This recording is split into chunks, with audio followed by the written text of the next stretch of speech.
Le Grand Saïd? Oui. Va bien? Ah, j'ai entendu parler de vous? Hein? C'est vieux comme le chemin? J'ai appris l'hypnotisme en 1960.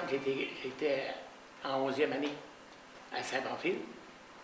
Et durant l'été, en jeunesse, mais là, on hypnotisait un petit peu notre entourage. Ensuite, j'ai monté à Montréal.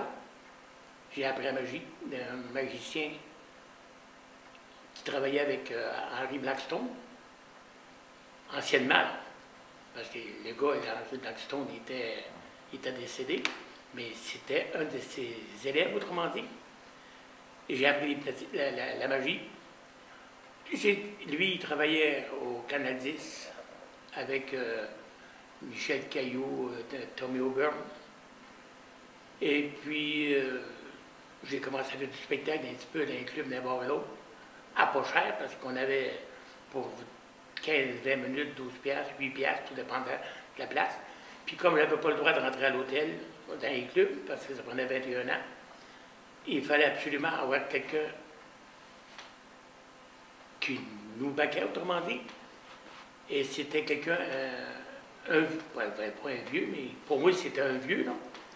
Parce que quand tu as 50, 60 ans, puis tu as 19 ans, bien, les sucres sont plus. Et je me suis ramassé, il venait me chercher, j'allais au club avec. Lui, il prenait du gin, ça coûtait 40 cents le verre de gin, mais il n'avait ça des pas dedans. As-tu pensé quand on revenait, lui avait dépensé mon argent, qu'il a coûté une scène, mais moi, ça me mettait sur le marché du spectacle. Ensuite, je travaillais avec Diane Postuline, une compagnie de meubles, où on faisait des chaises avec des pattes de lion, comme sculpteur. J'avais été école des Bourgots à Saint-Jean-Port-Joli. Alors, j'ai sculpté là, mais le soir, on se ramassait au club pour apprendre. En 1964, j'ai commencé à faire du spectacle des centres de loisirs aux alentours de Montréal. Puis là, je me suis ramassé, les autres, ils ont fait une grève. J'ai dit bye bye, je travaille pour moi. J'ai fait en tournée avec Pierre Crémaldi. Une secousse partie en tournée avec d'autres artistes. Là. On s'est ramassé un petit peu partout, surtout dans les maritimes. Et j'ai pris vraiment le coup. Je suis revenu, puis j'ai fait du spectacle d'un bord et l'autre à la grandeur de la province. J'ai fait la province du Québec, pour ça j'ai fait le Nouveau-Brunswick, les îles Prince-Édouard, Halifax. Et je me suis ramassé avec un groupe qui venait de Van Buren pour faire le tour du Van Buren aux États-Unis, du Maine, là. Et je me suis ramassé avec les autres faire une tournée de Terre-Neuve. Et puis de voilà, je me suis ramassé avec les autres à faire une tournée, parce que les autres, au Canada, ils pouvaient travailler, mais dans le spectacle, il manquait un acte de variété. Puis moi, on les avait rencontrés dans la Nouvelle-Écosse. Et puis me voilà aller avec les autres traverser d'autres bords. On a été une semaine et demie en tour. Au lieu de monter comme ça, on a fait ça, de ce bord-là. Et c'est là que les autres parlaient anglais. Il y en avait un qui parlait en français drôlement, mais assez pour. Puis Terre-Neuve, dans ce temps-là, c'était plus français. Parce qu'aujourd'hui, quand tu parles de Terre-Neuve, ça a l'air c'est beaucoup, beaucoup anglais. Je trouve que je n'étais pas capable de retourner là en français, mais de toute façon. C'était une belle expérience de groupe parce que je n'avais jamais travaillé, à part comme Pierre Crémaldi, en groupe. C'était la première fois de dire que je travaille tout seul de mon chef avec un autre. On était 6-7 du groupe parce que les gars avaient le blonde, puis le gars qui s'habillait en femme, lui, il avait sa blonde ou sa femme en tout cas, mais quand même, c'était une belle expérience. Vous faisiez quoi de votre prestation durant le spectacle? Ah, c'était juste magie. Ça, à l'époque, vous faisiez seulement que magie? Oui, dans le spectacle, il y avait à peu près 15 minutes de magie. Tu sais, c'était payant puis pas payant, mais ça faisait le changement des tournées que je faisais. Parce que dans ce temps-là, faire un spectacle d'une heure et demie, aujourd'hui on a 1h15, 1h30 de spectacle, puis de voir 1h30, c'est trop long. Nous autres, on faisait 2 spectacles d'une heure et demie. Tu sais, on arrivait, la salle ouvrait à 8h, mais ça allait à 11h, donc on sort de là, le spectacle complet. Là.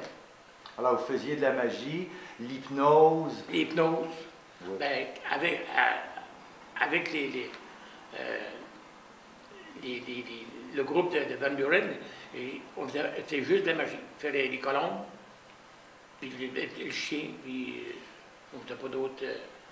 Parce que les autres, il y avait le zac le gars, il s'habillait comme en guilda. Fait que le temps de chanter puis tout ça. Et il ne pouvait pas prendre toute sa place. C'était les autres, la vedette. Hein? Moi, j'étais juste le bouche-trou. Et le fakirisme, ça, c'est arrivé comment? Vous avez étudié ça Oh. comment? Avez-vous eu un En maître, vous? 62, quand j'arrivais à Montréal, quand tu es jeune, on a 2 fonds autour de la tête. Je me suis ramassé, Yvon Ivoire arrivait au Canada, à Québec. Puis je suis allé le voir un petit peu, on entend Fakir, ça m'intéressait. Parce que lui, il allait au Canal 10 pour se placer, pour embarquer dans la TV. Et puis, je rencontre ce gars-là, puis il y avait une école de yoga. Je suis allé le voir là, mais on ne gagne pas cher. On ne fait pas pour payer ça. Fait que je suis travaillé comme professeur de yoga, même si je ne pratiquais pas le yoga, je pouvais dire aux autres quoi faire, parce que lui, il nous disait, là, à ce soir, c'est tel mouvement, il faut prendre le temps des respirations, tati, tata. Puis, à fin de compte, on s'est ramassé. Puis, pour me payer, pas tout seul, mais nous payer, on était 2. Ben là, il nous montrait les clous 4 pouces dans le nez, envaler des épées, des aiguilles dans la bouche, dans la langue. Le principe, autrement dit, marcher dans le feu, dans la vitre, la planche de clou, tout, le vrai fakir, tu sais, le martyriser soi-même. Là. C'est le même que j'ai appris à faire bon fakir. Quand j'ai commencé à faire du spectacle, je faisais du fakir, presque pas de magie, jusqu'à temps qu'en 1969, je me suis cassé la 2e vertèbre du cou, 1 an à l'hôpital. Quand tu avais une blessure semblable, tu ne sortais pas de là, et ne te laissais pas aller comme on aurait voulu. Alors, je me suis ramassé 1 an à l'hôpital. Quand j'ai ressorti, il n'y avait pas d'assurance. Il avait perdu le char, il avait scrappé. Il a fallu que on achète un char, il a recommencé à faire du spectacle. Là, après ça, j'ai toujours eu quelqu'un avec moi pour ramasser mon matériel, conduire le char si je suis fatigué, parce que là, on partait de Montréal, descendait à Gaspésie, descendait au Nouveau-Brunswick, un petit peu partout, mais je ne pouvais pas conduire et aller faire un spectacle. J'avais un chauffeur ou une chauffeuse, là, tout dépend de la période, mais que je me suis ramassé à faire du spectacle avec un partenaire ou une partenaire, tout dépend qui venait avec moi. C'était un beau bout de ma vie. Le Grand Saïb, ça vient de où, ce nom-là? Ça, quand on est jeune, là, je faisais du spectacle. Premièrement, je ne m'occupais pas de publicité. J'allais me placer dans les centres de loisirs. 50-50 avec les autres. Tu sais? Fait que donc, je n'avais pas de m'occuper de publicité, rien. Alors, on fait un spectacle à Louisville. Alors, des chums avec le blond. On se ramasse à Louisville. On faisait du spectacle le vendredi, samedi puis dimanche. 3 soirs. Mais là, tout seul, quand ils venaient, c'est long, là. Alors, 2-3 chars descendaient. Je payais les chambres. Les chambres étaient 2 puis 3 piastres dans ce temps-là. Au premier, le vendredi soir, je fais mon spectacle. Le samedi, je fais mon spectacle. Mais comme on était un groupe croisé, pas mal ensemble, je vendais des photos. Puis la femme, la blonde qui était avec moi, elle a parti vendre mes photos. Mais entre-temps, dans l'entraque, il fallait que je m'habille. Parce que quand je faisais mon spectacle de fakir, j'étais en jean avec un kimono de karaté. Et puis, quand elle est revenue, c'était la blonde de l'autre qui était en train de m'habiller, des rattachés à la ceinture. Elle n'a pas aimé ça. Elle n'a pas aimé ça. Elle a ramassé le poignet de monnaie, puis elle a foutu ça. Puis dans les centres de loisirs, dans ce temps-là, la scène, c'était des supports métalliques, là, avec un venir de tout ça, puis ça branlait. Elle a tout ramassé ça en dessous. Fait que là, elle n'était pas de bonne humeur. Je fais mon spectacle d'hypnotisme, puis là, dans mon spectacle d'hypnotisme, on me disait tout un coup de là, je cru, ah, ça y bouche un trou. Pardon, ça quoi? Ah, ça y bouche un trou. Parce que j'avais donné une suggestion à mes sujets, puis la réaction du sujet n'était pas comme ça aurait dû être. Même si tu es hypnotisé, des fois, tu as des périodes, tu n'es pas tout le temps endormi, tu n'es pas tout le temps sous l'influence de l'hypnotiseur, mais la personne, je ne sais pas, je ne me souviens pas trop de ce qui est arrivé, en tout cas, elle a cloche un cri, ah, ça y bouge un trou. Alors, elle n'était pas de bonne humeur, hein, parce que c'est quelqu'un avec du groupe qui me dit quasiment comme une bêtise. Après le spectacle, on se ramasse à l'hôtel, puis on joue. Le lendemain soir, le dimanche soir, c'était le grand Saïb. Alors, Saïb bouche un trou, Saïb. S-A-H-I-B-E. Mais ça s'écrit normalement S-A-H-I-B, parce que dans un club à Montréal, je fais mon spectacle, il y a quelqu'un, un turban, et il m'invite à leur table, puis il me dit, ça veut dire quoi le grand Saïb? Puis là, je compte l'histoire, comment est-ce que... Et ça s'écrit S-A-H-I-B. Mais moi, j'avais mis B-E, j'avais fait enregistrer au fédéral S-A-H-I-B-E, fait que je ne pouvais pas changer ça. Mais lui, c'était, je me souviens pas, je pense que c'était un Égyptien. Là, il me dit, ça veut dire quoi? Ben là, je compte l'histoire, comment c'était arrivé. Ça veut dire le meilleur de tes amis, sans que je sache personnellement que veut dire Saïd, mais pour lui, ça veut dire le meilleur de tes amis. En réalité, j'ai toujours eu quelqu'un qui s'occupait de moi, volontaire et involontaire, hein, parce que quand tu es... Est-ce que, pardon, excuse-moi, je vous coupe comme ça. Est-ce que ça veut dire que tous vos amis alentour de vous étaient sous l'effet de l'hypnose? Non. Ça, c'est une affaire que j'ai... Des personnes qui me suivaient, c'était pas des personnes que j'hypnotisais. C'était arrivé des personnes que j'ai dû hypnotiser.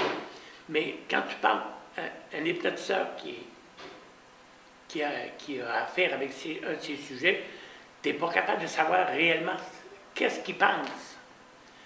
Parce qu'en jasant, il peut dire le contraire de toi, mais à un moment donné, il devient sous ton influence, il finit par dire, fait que tu ne peux pas savoir si le spectacle est bon ou aux améliorations, mais quand quelqu'un n'est pas sous ton influence, il est capable de dire, ben là, ça, cette affaire-là, c'est pas bon, ça, t'aurais dû faire ça. Mais comment t'as dire, non, c'est bon, c'est moi, lui, il garde sa tête, puis moi, la personne qui est avec moi, il garde sa tête, puis moi aussi, je garde ma tête. Mais il faut prendre, quand tu fais du spectacle, tu vas avancer, il faut que tu prennes les critiques des autres aussi, que s'il est bon ou s'il n'est pas bon. Mais quand c'est un sujet à toi, s'il dit quelque chose qui n'est pas bon, mais tu finis par lui faire dire que c'est bon, tu as amélioré ton affaire, il est bien mieux de ne pas y parler dans ce cas-là. Est-ce que moi, je suis sous l'effet de l'hypnose présentement avec vous? Non. Non? Les personnes que je côtoie, Ouais. même chez nous, j'ai arrêté à faire du spectacle en 87, il n'y a pas de frère, il n'y a pas de soeur, il n'y a pas de mon oncle, il n'y a pas de ma tante, il n'y a pas... Dans le temps, j'étais jeune, j'hypnotisais les chums à l'école.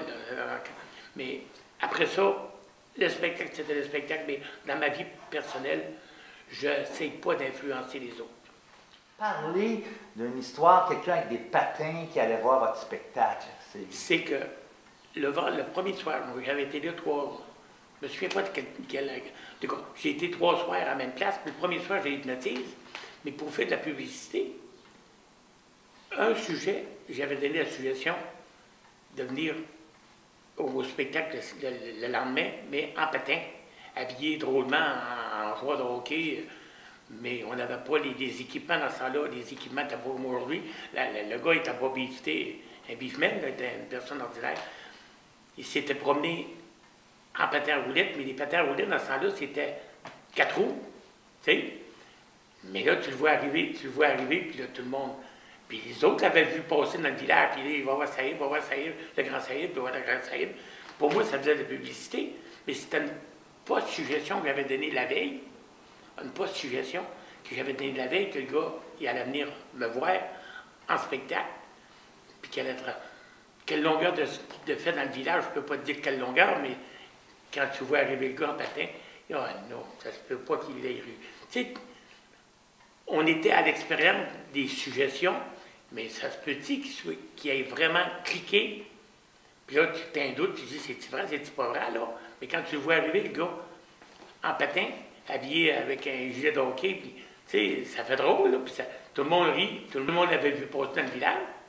J'ai rempli ma salle avec ça, sans payer de publicité. Mais de toute façon, c'était l'organisation qui payait, qui faisait la publicité, mais dans ce temps-là, on passait avec des haut-parleurs sur le char. Les records Guinness. Est-ce que vous avez fait des choses là, dans le genre au niveau de l'hypnose, par exemple? Là? Bon, moi, là, les records, là, je me fous parce que, hein, les records de l'hypnose dans ce temps-là, il y avait le Grand Robert qui avait visité du spectacle en 1952, il a arrêté.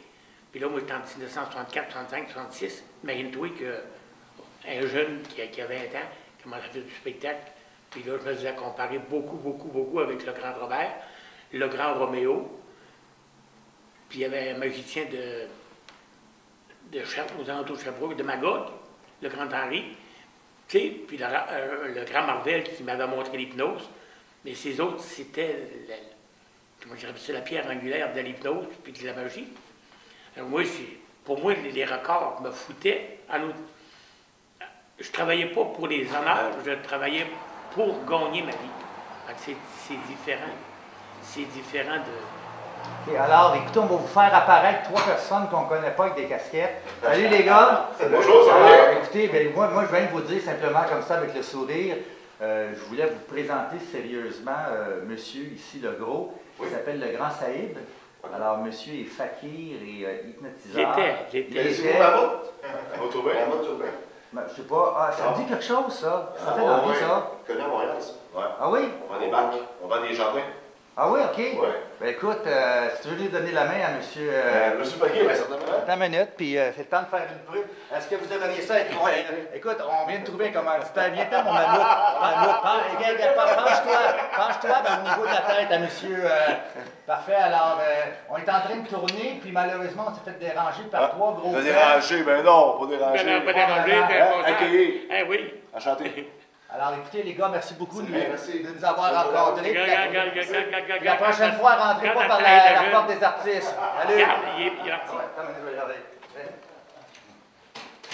Hey, mon mammouth, tiens, j'ai une carte postale pour vous autres. Non. Oui, ce monsieur-là, je sais pas si ça vous dit quelque chose. À l'âge de 25 ans.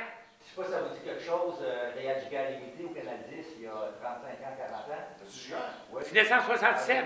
Lui, il mettait des blocs de ciment et des chasses à bédaine. C'est lui.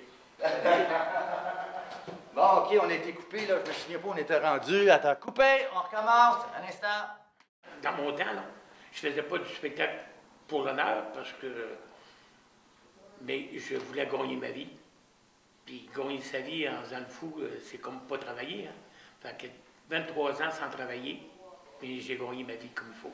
À mon aise, je me suis promené, j'allais où ce que je voulais, je dépensais comme je voulais, c'était mon argent, sans travailler. Une façon de bien vivre, autrement dit. Il y a des bouts qui ont des auberges de jeunesse couchées là-dedans, mais même si tu as de l'argent, tu peux trouver aller vivre où ce que la vie se passe. Hein? Et aujourd'hui, vous occupez vos journées comment? Ah, quand je suis revenu chez nous, après que j'ai eu un accident en 69, je conseille la deuxième vertèbre du cou. Là, je me suis ramassé, j'ai redescendu chez nous. J'ai continué l'année ensuite. J'ai sorti de l'hôpital le 28 heures. J'ai eu mon accident le 2 juin 69 en revenant du festival, la deuxième année du Festival Western à Saint-Tite. Il avait travaillé là. Je remontais à Montréal, j'ai un char parce que 800$, là, tu sais, quand tu dis qu'en 67, tu payais un Chevrolet Impala, 3600$ taxes comprises, tu venais de gagner 4000$ durant ta semaine, c'est t'as de la belle argent. Hein. Alors, j'étais un petit peu favorlu, au lieu de changer des tailles, je changeais de char. C'était la façon de vivre, là. Alors, j'ai eu un accident. J'ai été longtemps à l'hôpital, quasiment 1 an. Et je suis redescendu chez nous, j'ai recommencé à faire du spectacle parce que là, j'avais un cousin qui était sur l'assurance chômage. Il me conduisait, puis il débarquait mes affaires. Tu sais, il fallait mon matériel. J'ai pas de force d'animer. Fait que ça me prenait quelqu'un pour manœuvrer mon. Puis s'occuper de moi. Quand tu fais ton spectacle, tu parles, tu jases avec un, tu jases avec l'autre, mais le matériel, ça ne ramasse pas. Puis si tu le ramasses pas, bien, tout le monde va fouiller là-dedans. Là. Tu sais, c'est pas. Il faut se ramasser. On est responsable de notre matériel. Si le lendemain soir, tu viens pour faire ton spectacle, il te manque la planche de clous, bien, il te manque les aiguilles, du courroux, l'aiguille, du courroux, la planche de clous. Là. C'est 10 minutes, une demi-heure avant de commencer le spectacle. On prend ça où? Ben, j'imagine que vous allez à la quincaillerie du coin, vous achetez une coupe de. Oui, mais à 10 8h moins quart, pour 8 heures de spectacle. Et il est trop tard, là. Et tous ces objets-là de fakirisme, est-ce que c'était tout truqué, ça? Non, le fakir, là, pour faire du fakirisme, il faut avoir un contrôle sur soi-même. Parce que c'est passé des tuer dans les joues, dans la langue, dans le mocelle, dans le travers d'une main, ou marcher dans le feu, dans la vitre. Il faut que tu aies un contrôle sur toi. Donc, tu ne peux pas te permettre de prendre un coup. Tu ne peux pas te permettre de prendre de faire de la folie. Parce que là, de l'autre bout, il peut y avoir une réaction accidentelle. Là. Faire passer un automobile sur l'estomac, on n'est pas gros en dessous du char, là, hein? Fait qu'il faut avoir un contrôle de soi, de nous autres. Fait qu'on peut pas, je ne peux pas dire c'est truqué. Moi, dans le fond, je ne peux pas dire c'est truqué. Avaler une épée, quand tu te mets le doigt dans la luette, là, as-tu pensé qu'est-ce qui t'arrive? Le cœur veut te sortir, mais moi, passe le doigt dans la bouche, il n'y a pas un problème. Tu sais, un coup de 4 pouces dans le nez, une crampe, qui a des grosses crampes avec le clôture. J'ai essayé de trouver une crampe avec le clôture quand on s'est vu, là. Mais je n'ai pas trouvé le genre de crampe que j'employais, je n'en ai pas trouvé. Mais je l'ai ramené. Puis j'ai arrêté sur la crampe parce que de ce bord-là, j'ai développé les végétations.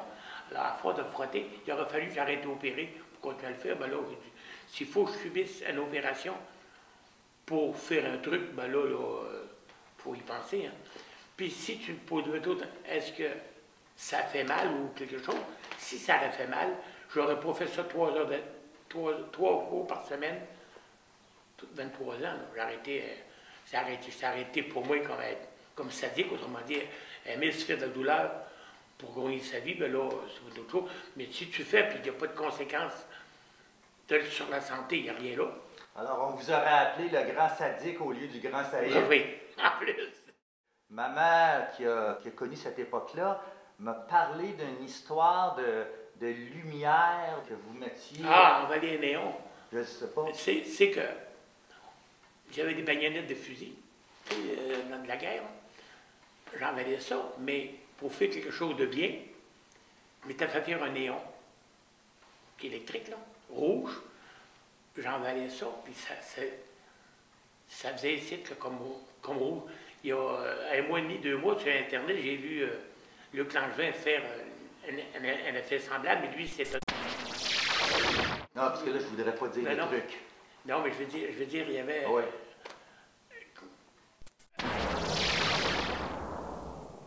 Là où je ne peux pas me renverser la tête, moi. Mais je prenais mon épée, mon néon, j'envalais, puis ça faisait rouge, tu sais, là, comme ça, là. Ah, c'était beau à voir. Ben, tout le monde me le disait, mais pour pratiquer, il faut que tu te regardes dans le miroir. Fait que quand je voyais ça, là, il était dans la lumière de la toilette, mon vieux, pour voir, c'était vraiment chic, c'est vraiment chic. Mais après qu'il m'a eu, mon accident m'a causé la 2e étape, alors j'ai arrêté, parce que la tête ne va pas plus loin que ça. Tu sais, j'étais plus capable de le faire. Puis on mis ça de côté. Est-ce que vous, quand vous avez mis ça de côté, est-ce que vous l'avez toujours, ce néon-là? Oui, je l'ai. Il y a 2-3 ans, passé, au Club de magie à Québec, et, bon, ça sera plaisant que tu racontes ta vie. En l'an 2000, j'ai fait une crise de cœur. Je me suis tout débarrassé de mes trucs de magie, mes livres, tout ça, mes contrats, j'ai tout débarrassé ça. Je ne referai plus de spectacle. C'est fini, la scène, là, je reste comme tout le monde, en 2000, là. Tu sais, il y a 2-3 ans passés, je vais dans l'eau d'hangar de chez mes parents. Et je trouve la boîte. Ça faisait depuis 69, je n'avais pas vu ça. Là, j'ouvre ça, je vois le néon. Et dans mes pratiques, j'avais emballé les premiers, mais mon néon n'était pas gros. C'était plus petit qu'une cigarette, autrement dit, parce que c'est il va parvenir. Puis, en pratiquant, il avait cassé dans le. Là, j'ai ressorti ça tranquillement. Puis là, j'ai cassé, j'avais une branche de cassé, j'ai cassé l'autre bout. J'ai refait faire le néon. Puis là, quand j'ai trouvé, je pleuille ça, ouais, si ça marche encore. Ça marche encore. Écoutez, alors, si moi je voulais faire ça, est-ce que vous m'enseigneriez ça, le néon d'embauche comme ça? Premièrement, il faudrait que tu apprennes à contrôler ton corps, la luette, puis savoir comment est-ce qu'on est, l'estomac, les réactions de l'estomac quand tu manges. Bon, quand on avale un néon, un épée, c'est comme quand on mange une patate, on n'y pense pas. On la mange la patate, hein? Puis des fois, tu en manges un gros morceau, mais il ne faut pas qu'elle bouche, il ne faut pas que tu t'étouffes. Alors, il faut comprendre ce système-là pour arriver à envaler les épées. Écoutez, je vais parler à ma mère. Je vais lui demander si elle m'autorise de commencer à me rentrer des néons dans la bouche. Et puis, si jamais j'ai la permission, je vous donne des nouvelles. J'ai jamais revu quelqu'un ou entendu parler de quelqu'un qui avalait un néon. J'ai vu rencontrer des artistes qui avalaient des épées, oui, qui faisaient des affaires bizarres dans le même genre que moi, non. Parce que moi, j'ai avalé des épées, mais il y en a d'autres qui l'ont fait avant moi, là. Je ne l'ai pas appris tout seul, ils vont, quand il m'a montré ça. Mais il arrive, tu dis là, c'est pas de l'épée, non, c'est pas vrai. Il faut que tu comprennes comment ton corps va réagir quand ça va être là. Fait que c'est apprendre à se concentrer, apprendre à avoir un état mental, comme je dirais ça, pas négatif, là, mais un état mental reposé, comme si on mangeait une patate ou quand tu manges quelque chose, tu ne t'étouffes pas, mais ça va là. Puis il faut que tu apprennes que quand tu vas ressortir le reflux gastrique, il ne faut pas qu'il suive l'épée, là. Fait que c'est tout un système. Même en 69, au mois d'avril, au théâtre royal de l'Épiphanie, un épée d'un côté. Ça, j'ai fait ça une seule fois. Parce que Yvon m'avait expliqué un peu. Mais là, quand tu pratiques le yoga, on appelle ça l'anolie. On tasse toute la bedaine, les intestins, la panse, autrement dit, pour passer l'épée. Fait que, parce que si j'avais percé l'enveloppe, je me serais ramassé à l'hôpital vite, là, puis les intestins, on ne joue pas avec ça. Je serais peut-être empoisonné, mais je savais qu'est-ce qu'il fallait que je fasse. Alors, Monsieur Legros, c'est un plaisir de vous avoir rencontré aujourd'hui. Je suis très heureux d'avoir répondu à votre appel, à votre courriel sur Internet. J'étais sûr de rencontrer quelqu'un d'intéressant et sympathique. Alors, merci beaucoup. Là, on a parlé d'épée, mais je faisais passer un automobile sur mon estomac, une Cadillac, avec 6 personnes dedans. Ah. On suit. Là, il filme les antiquatriers. C'est bien qu'elle ait tendance au marché de main.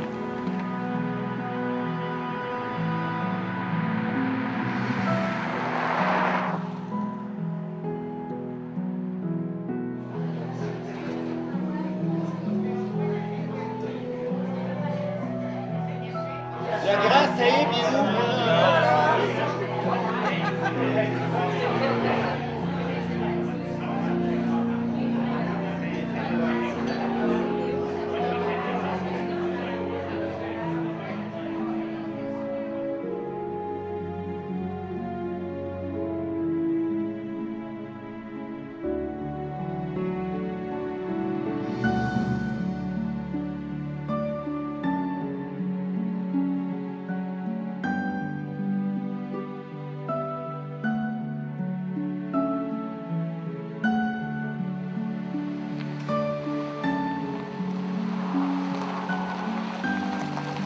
expérience.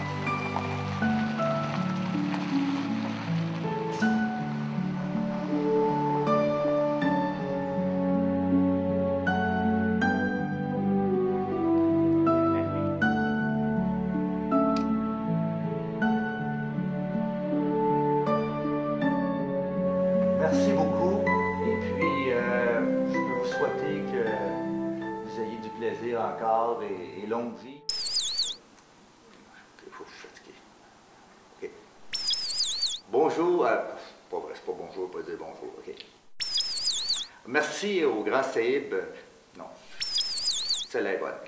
Merci à M. Legros, alias le grand Saïb, pour cette entrevue. Et ce fut un plaisir de faire cette rencontre-là à Québec. Et j'espère pouvoir aller le rencontrer l'été prochain à Saint-Pamphile. OK, parfait, merci. Oui. Là, tu vas parler des patins, mais je t'en rencontrer une qui est bien plus drôle que ça. Ben, soyez-vous, on va faire ça parce qu'on a le temps. Je vais t'en compter une qui était vraiment comique et qui a été payante. Je suis à Gaspé. On fait un spectacle au centre d'art de Gaspé. C'est comme une grange transférée en exposition, des tableaux, tout ça. Quelqu'un de Montréal, ils sont en voyage de noces, un jeune couple, ils viennent voir le spectacle, j'hypnotise l'homme et la femme, le jeune couple, mais moi je ne sais pas qu'ils sont mariés et sont en voyage de noces. Là on fait le spectacle, après ça le gars il vient parler, il vient de Montréal, on s'est déjà vu dans un club, puis pas parler, mais il m'avait déjà vu dans un club. J'ai dit, t'es en voyage de noces? J'ai fait 3, 4 simagrées, j'avais hypnotisé. Je ne donnais pas de suggestion. Que quand que ta femme est en voyage, quand elle va parler, t'as un café, comme ça, elle va devenir muette. Mais là, je dis ça à lui.